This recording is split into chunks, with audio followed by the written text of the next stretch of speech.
Guja, thanks so much for being here. George, it's a pleasure. You've got a fantastic career. You've gone through you've a lot of personal growth, a lot of corporate growth, and I thought it would be exciting to discuss that concept. How do you drive growth?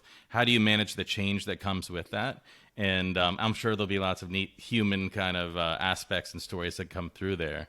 But I figured we could start with, what are some of the most rewarding things, or the things that you're most proud of that you've grown in your career? Thanks, George. And as you mentioned, I mean, my career has kind of spanned a variety of companies, and I so have spent time at a long time at Oracle at the beginning of my career, followed by a great time to be at AWS when they were just looking into growing their business, and then followed by Zendesk. But if you look at a common theme across all of these three companies that would characterize what I've done, it is really in each one of these companies, I've gotten the chance to challenge myself with building businesses within these companies. And that has been kind of the common thread across all of these jobs that I've had over the years. At Zendesk, I was building two different businesses from scratch. We didn't have a platform business when I started, and we also had done an acquisition for a Salesforce automation tool, which was largely geared at the SMB and mid-market segment, and got to build those from scratch over 4 years into um, almost 100 million plus businesses, which was amazing to do that from scratch. At AWS, I had the fortunate opportunity to join just as the digital native segment was taken on. So really managing the North America segment. And today you would recognize the customer sets that we grew as the who's who of the industry, for everybody from Databricks to Snowflake to Slack, and everybody that you would recognize were all companies which were very small and were all part of that segment. So watching those Mm. companies and helping them grow and like bringing them through the transformation phase for what they are today, from a platform vendor perspective, was a tremendously rewarding experience. And before that, even at Oracle, I've helped grow the retail and financial services businesses, and I've even spent a stint with where Oracle had a startup with McKinsey, which was a complete spin-off where I ran product for it. So really fortunate in all of these companies to have had a variety of roles that has really been rewarding in turn, but each one has given me the experience to take something which is an idea, take something which is a concept, and really take that and turn that into reality as a business and with actual revenue, meaningful revenue. And that has been the highlight, if you want to ask me, of what I've been doing over the past few years. And that's exactly why I joined Bright Data as well. I see the opportunity for Bright Data to be the premier leading data provider for what people need, all the way from data collection to analysis to insights. And uh, that's the journey that we are on, and I'm excited to be there. That's fantastic. You're really a builder. What drives you to be such a builder and grow these things? It's interesting. What drives you to be a builder is really, at the end of the day, it's customer delight. It's Mm. really at the end of the day when you go to a customer and you're able to offer a set of services that really makes a difference in their day-to-day operations. It helps them move the needle on how efficiently they operate. It helps them move the needle on how they're able to drive more value for their own customers. And that customer delight, when you walk into a meeting, and I'll never forget this, that walking into a customer when I was at AWS, you walk in, and this was a healthcare startup in Miami, and in their lobby they had a big board on which they had "Welcome AWS" with our names on it, and the CEO walked out and gave us a tour of their entire operation. I mean, that was how happy he was with the services that we were providing, Mm. with the products that we're using, and how well we had structured the relationship. So that sheer customer delight, when you know you've made a difference, and the customer is happy to meet you and don't doesn't view you as a vendor, but views you as a true partner in their business, that keeps me going every day. That feeling is amazing. That's that's so interesting because when I was looking at your full career, you were a delivery guy at the beginning, and that is such the mindset of a delivery person. It's just that customer satisfaction, the surprise and delight. I love it. So you've obviously got a great track record on building these things, and so what I'm curious about now is how do you choose? How do you see the potential in the idea, the thing that you want to grow? Do you have a mental model on how you figure that out? Yeah, I think one of the things that you really do to be able to understand what is the next thing you want to pick that you want to grow, is really listen to customers. So in each one of these interactions that you have with customers, when you're talking to customers, partners, and the entire ecosystem, you're constantly looking for what you call as opportunities or gaps in the landscape. You're looking for what is beyond what just you bring to the table from a product perspective. What are the real business challenges? Where do the gaps exist? Where are they really looking to make improvements within their own model? So that really gives you a sense for where the gaps are in the market. And that's if the best example is when I joined AWS from Oracle. AWS was a customer. They were buying a financial services software. I was selling that to them. And AWS was deploying financial services globally at a rapid pace. But when you looked at the business and when you looked at the model at which they were growing, you could clearly see that the digital native segment was going to take off. And you could clearly see that they needed a structured approach in which to grow these customers and retain these customers so that they don't go to the next available cloud vendor, right? And building that whole approach, I mean, we didn't even have a concept, George, of a committed contract at AWS when I joined. Just think about that for a second. That's There was crazy. no committed contract, right? So the basic mechanisms weren't there. And then they had this rapid growth with customers. So at the end of the day, I saw the opportunity there to say this is a technology that's got an adoption rate that's great, but you need to put the processes in place for you to be able to handle that customer demand, to make sure that they're using your technology the right way and make sure that the adoption curves are correct and optimal. That is the opportunity that I saw that we could move the needle when I joined AWS, right? So things like that. And when I joined Zendesk, it was the gap really was customer service was an isolated island, and there was the need for a platform to be able to plug it into the ecosystem of all the other systems that exist at a customer from a customer touchpoint perspective. Everything from marketing systems to systems of engagement, which were Slack and in some geographies, even WhatsApp and SMS and email. So you needed a real place where that could be done. So those kind of opportunities is what I look for when I'm talking to customers, is those real gaps where you can move the needle and make a difference. And that's kind of how I pick where I want to be next from a perspective of building businesses. Interesting. And you've also managed to grow businesses within a business, but then also you're growing just a business on its own, you know, at Bright Data.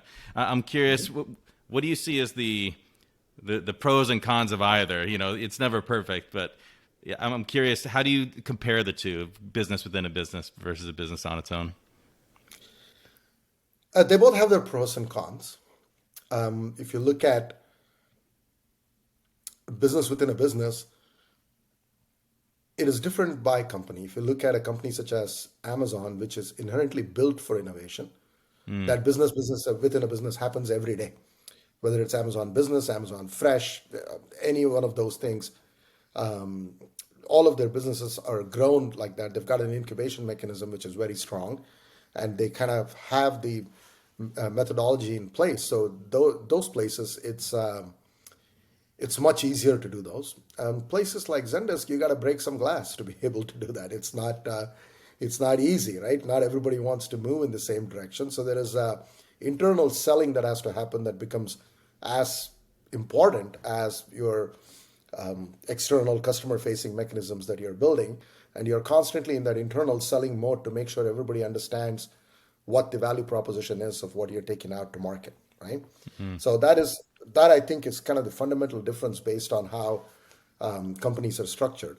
At Bright Data is a whole different ballgame from that perspective. At Bright, it's not as much as building a business within a business or building a business within a scratch. The potential for Bright Data is so huge, and the segment that we play in is so small right now.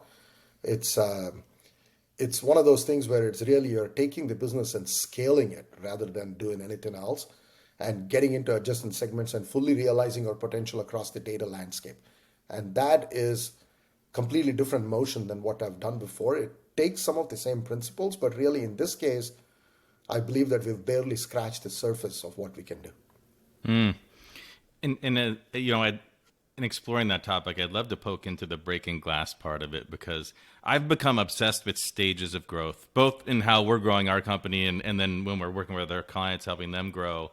It seems that there are these very distinct stages of growth, and there's these transitions between them. And some of these transitions, you need to really throw out a lot of stuff that you've been doing before and reimagine what you're doing. And it seems to be this constant pendulum back and forth, right? Where it's like you really feel like you've got everything working well, and then everything has to change again. There's a lot of friction, and then you have to move through it. And I'd love to hear maybe even some stories from the trenches on, how do you push through those breaking glass stages of growth, and I'd love any tips and tricks personally, selfishly for myself, but of course for the audience as well.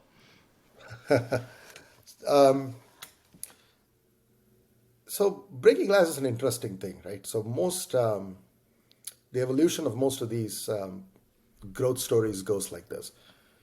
You have an idea, you have a very strong concept, you come up with a product that is your core MVP, and you go to market in a broad fashion, and you get, initially, most of these will see product-led growth where you've hit on a certain gap in the market and there's people interested and it comes in. There comes a time in the evolution, and then you build for that funnel. You build for hunting the funnel, and you build for product-led growth, and and you make that mechanism efficient. Eventually, that comes to a point where you've kind of hit the plateau on the product-led growth, or you're approaching the plateau on it. And the key is to be able to watch for those well in advance, and one of three things needs to happen for you to translate it into the next stage beyond that, right? And sometimes all three things need to happen, but at least one of the kickers need to be there. One, either you find an adjacent space to your core MVP, which is very rich, which a few of your, how do I call them, lighthouse customers will probably tell you that the solution you're giving them can easily expand into adjacent domains. They're probably pushing you to go there anyways, and they're some of your largest customers. So that is one piece or one trigger that you look for, where you look for it and you're able to identify it early enough that you're able to pivot into that.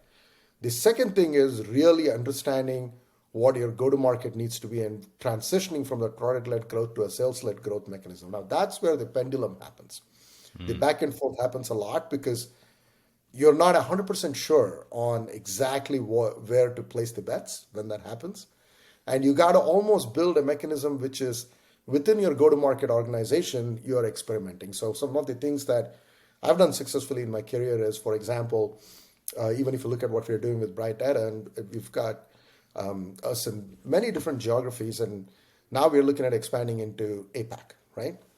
How do you place your bets in a region which is so wide, so varied in terms of the businesses that are there, right? So one of the things that you do in these, when you do that, is I rely very heavily on an affiliate and a partner strategy.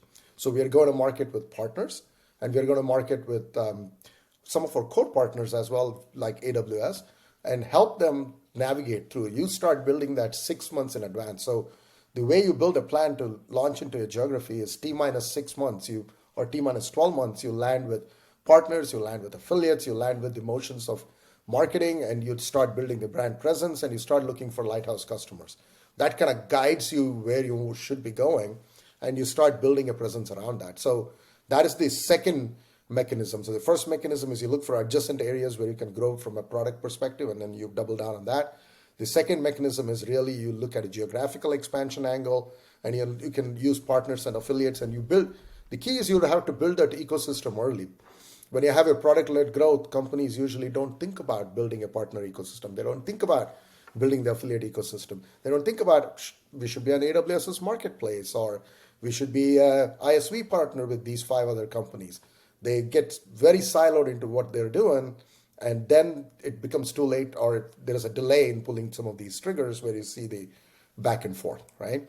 And even there, the last piece of it is, and it's not something that is very obvious to people when you look at it, when you start doing this, but the last piece of it is, have you really built the feedback mechanisms from the field back into it? Do you have a customer advocacy board? Do you have the people advising you?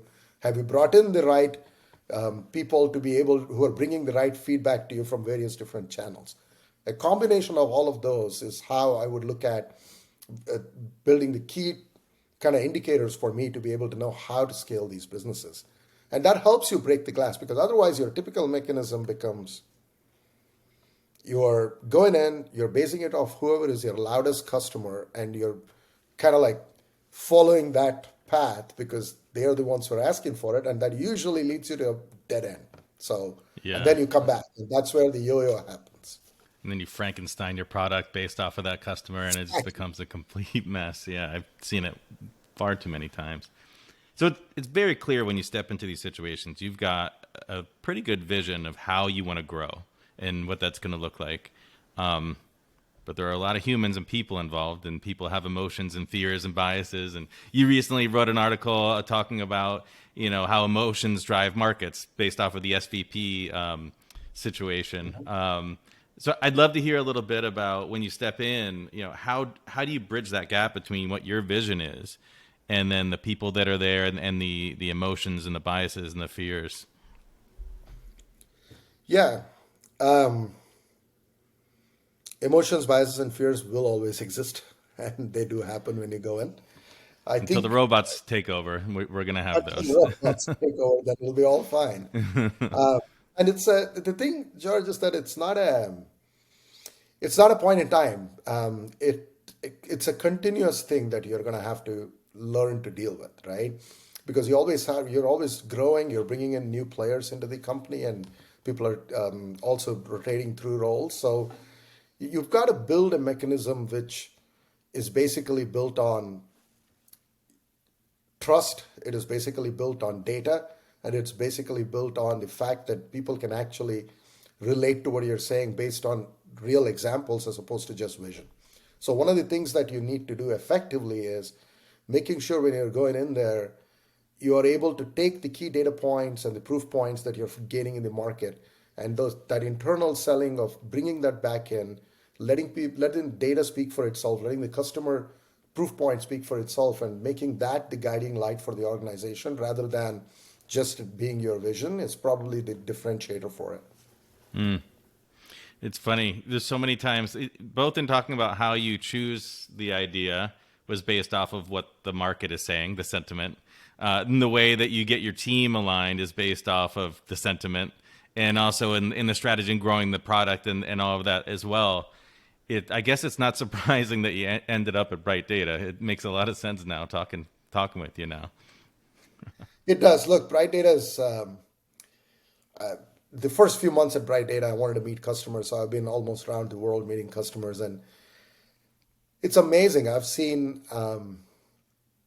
sports companies who are basically Cred Investments is a sports investment company which basically looks at upcoming players and they match them with people who want to invest in these players, and how they map the trajectories for these players, how they advise their customers on what the potential return on investment could be. It's all based off of data. So that's like one of the most interesting cases that you see out there, right? I mean, this is a traditional industry of sports management, and even there, data plays a critical role.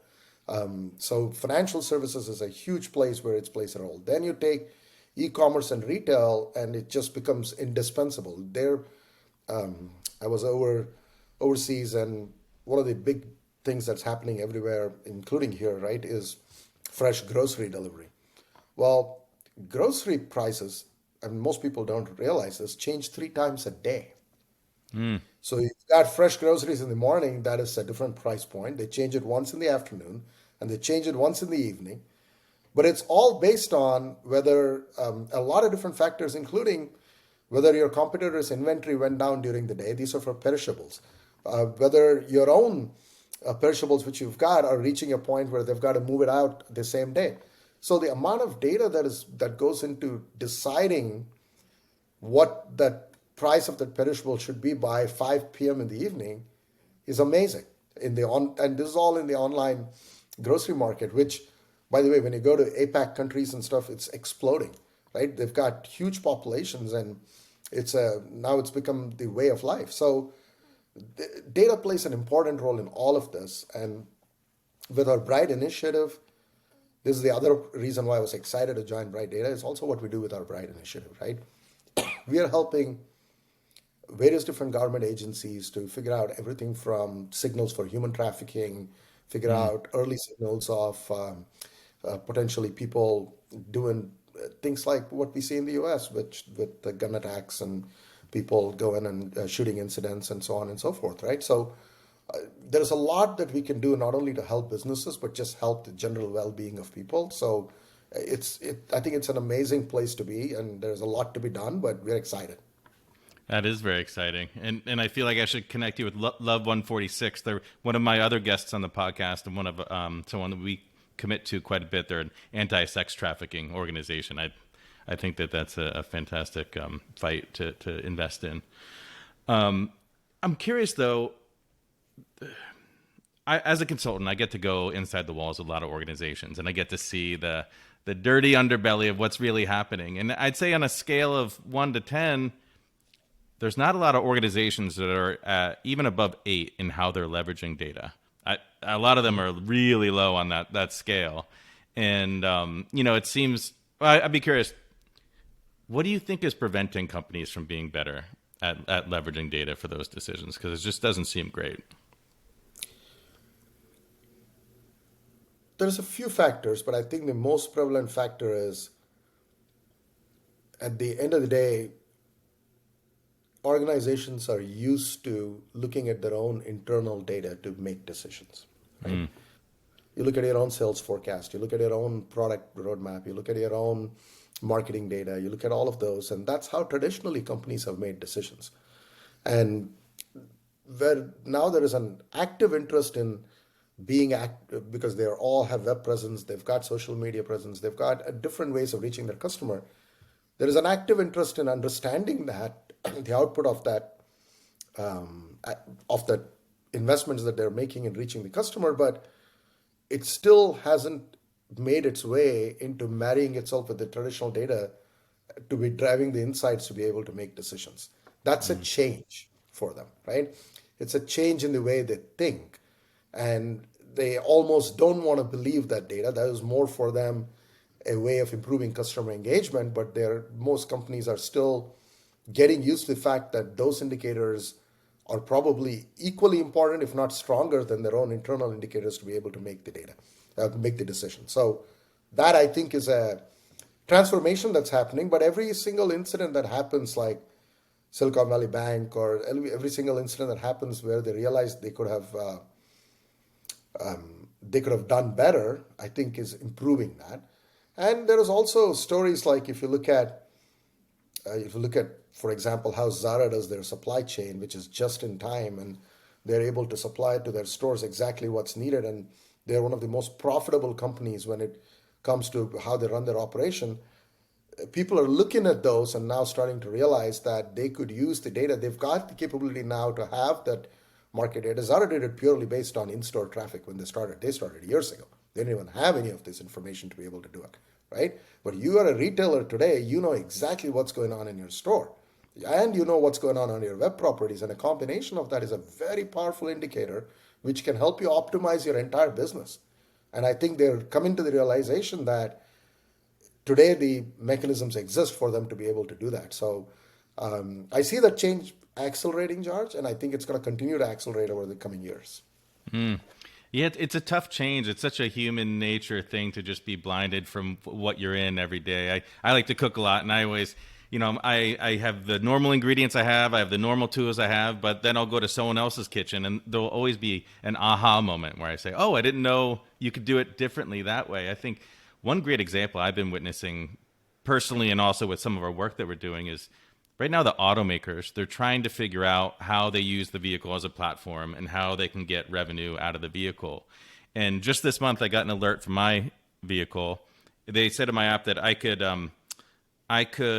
pay a subscription so that I could hear my engine noise through my speakers. And I was like, I don't want to do that.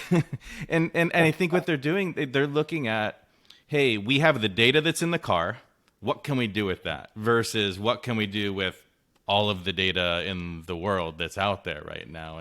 And it's tough to get organizations to have that real aha moment and see what else they can do.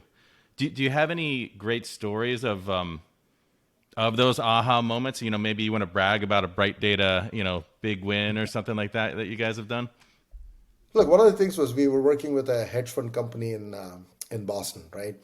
And it was a very interesting example because, and this is they're actually a reference customer, and we've got a video on that as well. But at the end of the day, they wanted to invest in a chemical company, right? They were looking at different investments, and they were wanted to invest in a chemical company. The numbers looked really strong, but they were very worried that they didn't know whether this chemical company would sell to various different companies that made end customer products.